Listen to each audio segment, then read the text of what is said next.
começo do século XX, a falta de infraestrutura e as péssimas condições de higiene fizeram do Rio de Janeiro um foco constante de epidemias de cólera, febre amarela e varíola. Em 1903, o prefeito Pereira Passos inicia o Bota Abaixo, responsável pela demolição de quase 2.000 cortiços e pelo alargamento das principais avenidas do centro. Nascia uma nova capital federal, inspirada nos ideais republicanos, tendo a Paris da época como modelo.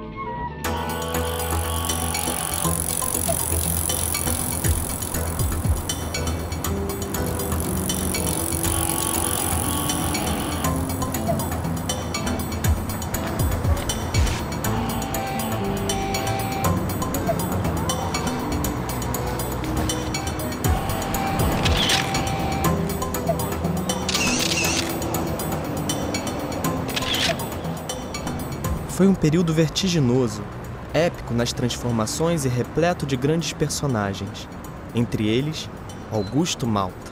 Para muitos, o maior cronista da Belle Époque carioca. Ao trocar em 1900 uma bicicleta pela primeira máquina fotográfica, ele inventou o próprio destino e, nos anos seguintes, eternizou em preto e branco a reurbanização do Rio, que, saneado e remodelado, passou a ser celebrado como a Cidade Maravilhosa.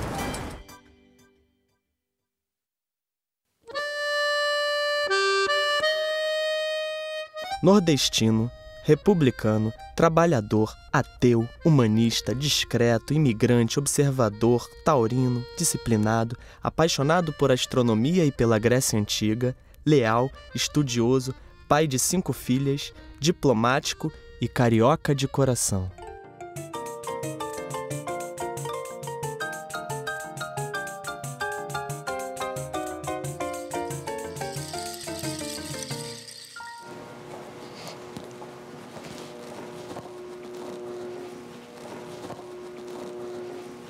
Há 6 anos, quando vim de Maceió para o Rio, foi amor à primeira vista. Eu não conseguia parar de fotografar a cidade e imediatamente senti que queria morar aqui.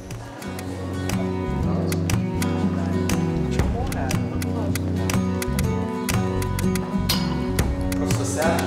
Pois não? Prazer, eu sou o Felipe. Ô Felipe, muito prazer. Devo também a esse encontro a certeza de que a fotografia não sairia mais da minha vida. Me diga, por que Malta? Porque somos 2 alagoanos. E chegamos na cidade a primeira vez com 24 anos. Isso com uma pequena diferença histórica de 100 anos, né? Para ser mais exato, 120. É que o Malta chegou em 1888 e eu cheguei em 2008. Quase a mesma coisa, né? É que a trajetória do Malta parece coisa de cinema, sabe? Pô, o cara já fez de tudo.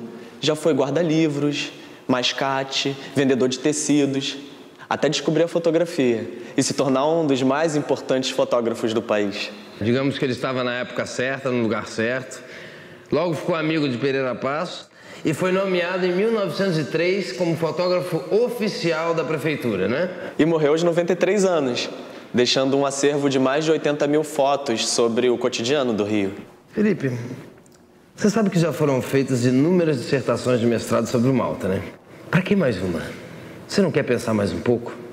Bom, o Rio está fazendo 450 anos, né? E o trabalho do Malta tem tudo a ver com o meu interesse pelo Rio Antigo e pela fotografia urbana. Deixa eu te mostrar uma coisa. O que é que você vê nessa foto? Um autorretrato do Malta. Uma selfie dele no estúdio. Essa é uma foto posada, Felipe. Portanto, é uma foto pensada antes.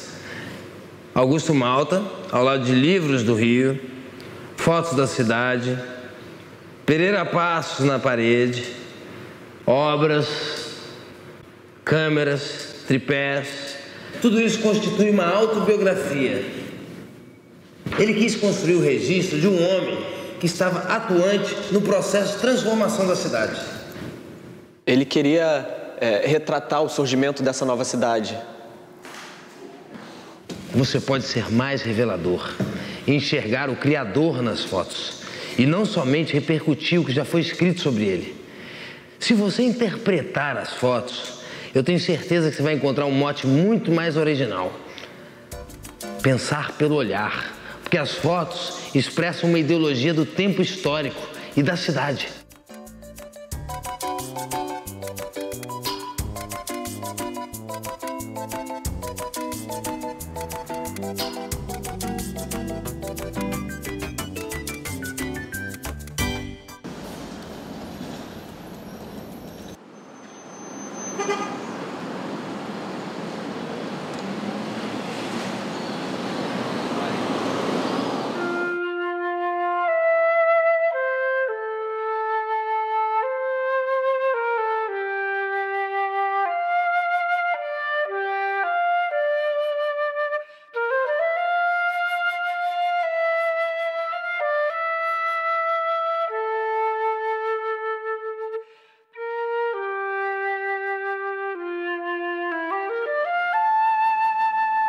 Prefeito inspecionando as obras da Avenida Beira-Mar, 27/4/1906.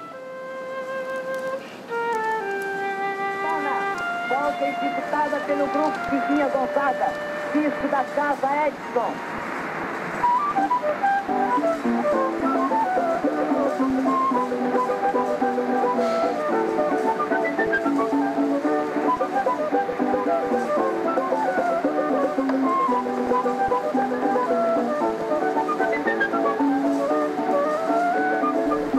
Tendinha Águia de Ouro. São quase 30 pessoas na foto, praticamente todos homens. Velhos, muitos adultos, crianças e até um bebê de colo. Na esquina tem um rapaz segurando cestos de pão. Do outro lado tem 2 policiais fardados. Aqui no centro tem um senhor que, pela posição e postura, parece ser dono de um dos comércios. Na janela, bananas e alguns outros produtos para vender. Algumas crianças estão descalças e outras vestidas de forma bem humilde. Todo mundo olhando para a câmera. Isso sem saber que, pouco tempo depois, toda essa esquina seria demolida para a construção da Avenida Presidente Vargas.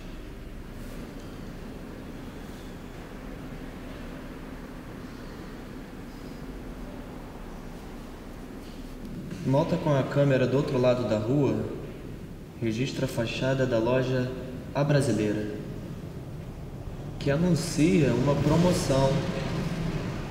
A calçada está bem movimentada. Na rua, uma charrete, um carro da própria loja e uma bicicleta estacionados. No centro da foto, tem um casal que atravessa a rua em direção à câmera com uma menina adolescente. Para que fotografar? Para testemunhar a ação do tempo? Ou talvez para aprender a esperar com alguma sabedoria? Ou ainda por conta da ilusão e do espanto de olhar para tudo com mais atenção?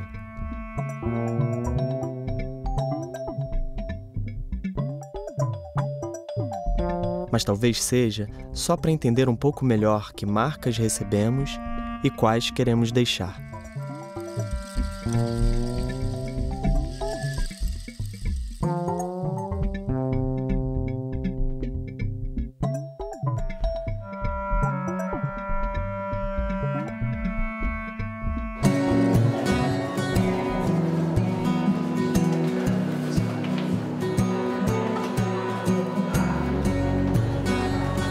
Professor Fernando?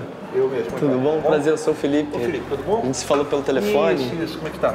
Tudo bem? Com tranquilo. licença. Senta aí. Eu li a tese que o senhor escreveu. Posso chamar de você? À vontade. Ah, que bom. Eu li a tese que você escreveu sobre o Augusto Malta. Eu também estou escrevendo uma tese sobre o Malta. Ah, que legal. Achei a sua muito interessante. Aí queria, de repente, bater um papinho, a gente... Sim, sim. Se incomoda se eu gravar? Não. Qual a importância da fotografia como forma de conhecimento no começo do século XX? E qual a importância do Malta nesse contexto? Bom, a fotografia nesse momento tinha uma ilusão de apresentar uma verdade da natureza. Ou seja, não havia a ideia de que o fotógrafo interferiria na composição da imagem. Se bastava apenas que era uma produção mecânica e, portanto, desprovida de sentimentos. A fotografia do Malta ela vai se estabelecer como um claro panorama, um registro imagético muito rico do Rio de Janeiro nesse período. Malta começa como fotógrafo oficial da prefeitura. Não é? Ele é contratado para isso, para fotografar as reformas urbanas do Rio de Janeiro. Então ele vai começar a fotografar, num primeiro momento, as construções em que estão pedindo, segundo o próprio Malta, pedindo picareta. Ou seja, não apresentam mais um modelo estético desejado nas reformas urbanas. Então ele vai começar a fazer as fotografias. Essas fotografias vão servir de prova na hora de negociar as indenizações entre prefeitura e proprietários. O estado da construção era apresentado como prova irrefutável nas fotografias. O humano do Malta é que o hobby do Malta era a fotografia. Então, quando ele não estava trabalhando para a prefeitura, ele estava se divertindo tirando fotografias.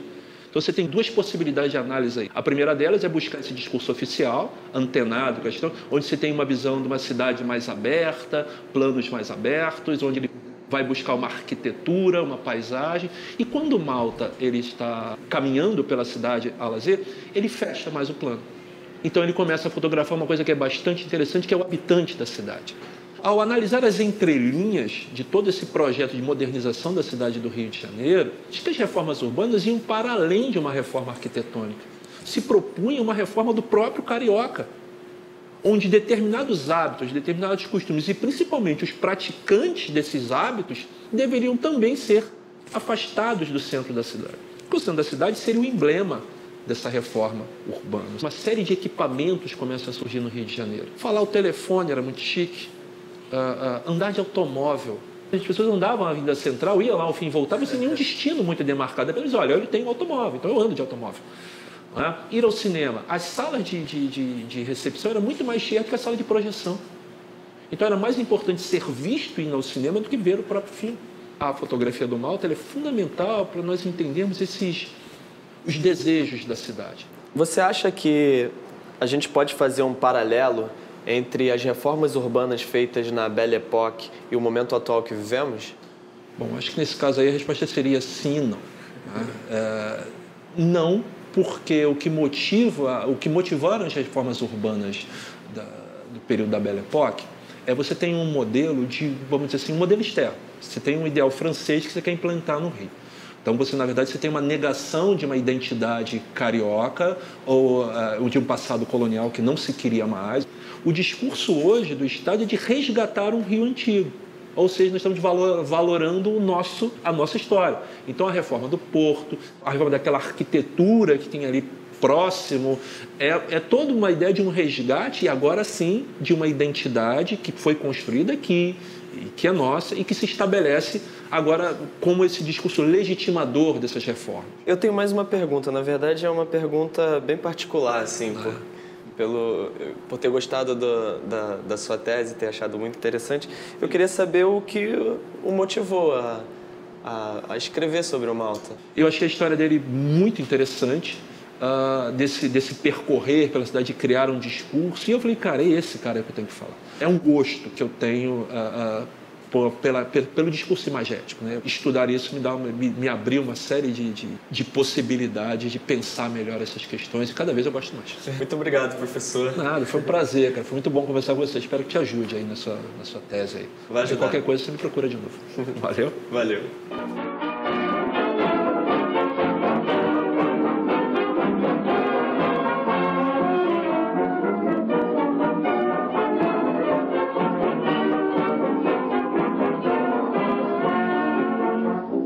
Passa melindrosa, passa meu bem, passa toda airosa que eu vou também. Com teu vestido assim transparente, faz adoecer a gente. Quando eu te vejo... Mestre, desculpa o atraso, o trânsito tá todo parado. Tudo bem, agora a gente tem menos tempo. Me conta aí como é que tá a sua pesquisa. Bom, eu posso gravar? Eu tive a oportunidade de falar com o professor Fernando Gralha e também fui ao MIS, observei várias fotos, o que foi bem esclarecedor. Por quê? Porque eu tive a oportunidade de entender o método do Malta. Primeiro ele fotografa tudo de um lado da rua, num ponto de vista mais alto e uma lente bem aberta. Depois ele repete tudo do outro lado da rua. Daí faz as anotações sobre diafragma, condições de luz e cataloga tudo detalhadamente. Ele era muito organizado e disciplinado. Estava a serviço da prefeitura. Que nesse momento queria mudar a imagem da cidade. Os problemas não eram resolvidos, eles eram colocados para longe. O papel do Malta como fotógrafo oficial fica bem claro quando ele não faz nenhum registro da revolta da vacina em 1906, por exemplo. Bom, Felipe, a reurbanização era um projeto elitista, é óbvio. E isso é bom você deixar bem claro. Agora, o discurso republicano, ele prometia cidadania a todos. E a paixão pelo progresso era inquestionável. A cidade naquela época, ela vivia um caos sanitário. E é irreal você pensar que o Augusto Malta tinha a mesma visão social que a gente tem hoje em dia. Olhar o Malta dessa maneira é como se a gente tirasse a historicidade daquele momento, entende? O Malta, ele era um documentarista, Felipe, documentarista. A propaganda oficial extrapola, entendeu? O professor Fernando falou sobre isso, mas eu ainda tenho uma dúvida, sabe? Eu não sei se dá para descolar o Malta documentarista do fotógrafo oficial, por exemplo. Quando ele faz aquelas fotos dos populares à frente das fachadas, ele enquadra as pessoas para discretamente fotografar a casa. Daí, na hora da negociação com a prefeitura, as pessoas se viam naquelas fotos que eram usadas contra elas mesmas, sabe? Às vezes eu acho que esse registro das chamadas classes perigosas, ele estava apontando uma doença social que precisava ser curada, entende? Ele era um republicano, um progressista. E o trabalho dele só apontava para o que a cidade poderia se tornar. Entende? Bom, eu realmente preciso ir agora. Mas pelo que você me trouxe, será que não seria mais interessante você se concentrar no trabalho do Malta como retratista de figuras anônimas? Pensa nisso, Felipe. Você tem fotografado ultimamente? Tem?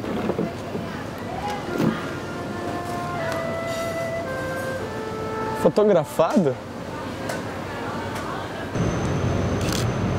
E aí, ficou bom? Tá incrível. Vamos tirar uma foto? Ok. Passa pro outro lado. Sorrisão.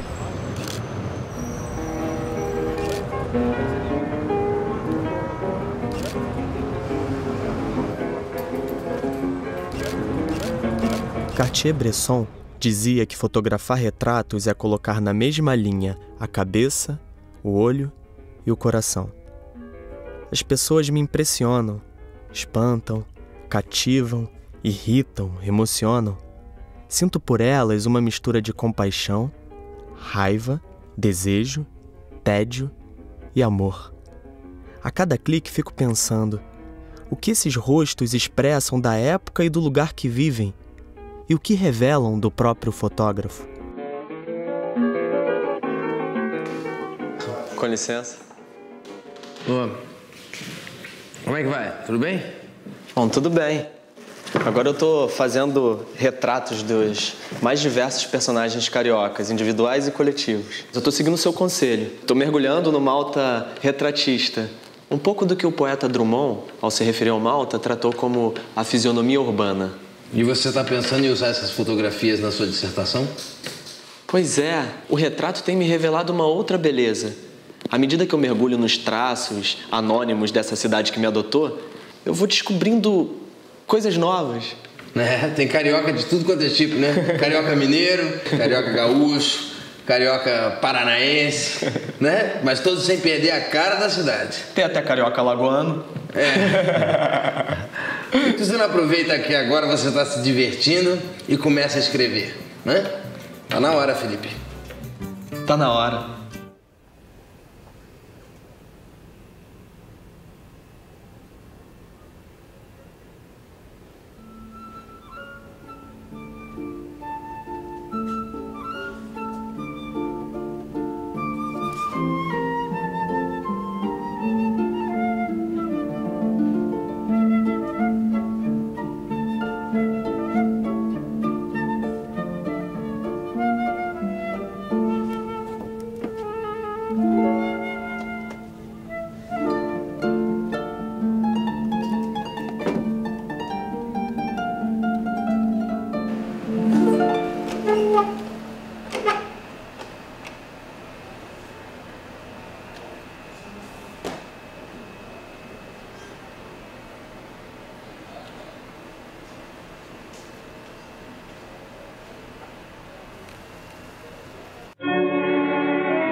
fotografia é um poderoso instrumento de representação.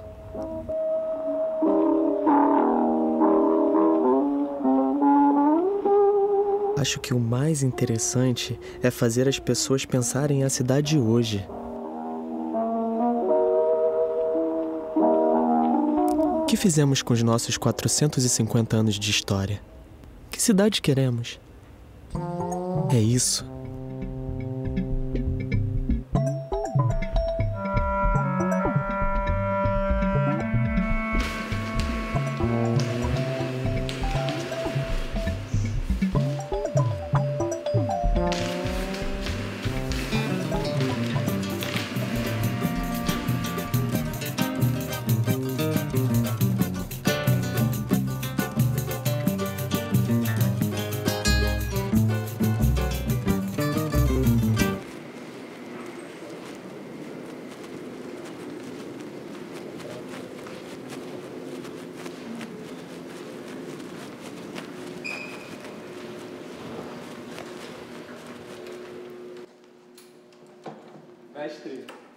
Mestre!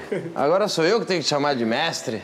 Mais do que um título, eu saio desse mestrado bem diferente. E eu trouxe uma coisinha pra te agradecer. Ó, ombro a ombro com Malta. Dá uma olhadinha no verso. É que um amigo tem um espaço pequeno e aí resolveu fazer uma exposição. Só fotos minhas e do Malta. Você é meu convidado de honra. Claro que eu vou, com certeza. Pode contar comigo. Vamos tomar um café agora? Claro. Vamos lá. Ficou ótima essa foto, hein? É quase uma cópia da foto do Malta, né? É no mesmo lugar, né? Não teria como terminar essa dissertação se não fosse citando o poeta Carlos Drummond de Andrade, que concluiu o artigo O Malta Viu Tudo, publicado no Jornal do Brasil em 1979. Assim: esse foi o grande serviço que o alagoano Augusto Malta ofereceu à cidade. Tornou-se o coletor da fisionomia urbana, em perpétua transformação, salvando através da imagem formas extintas.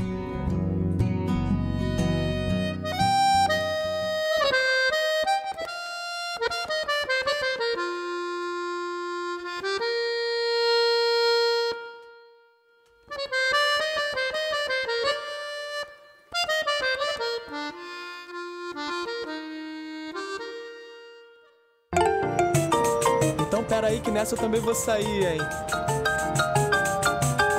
Sorrisão?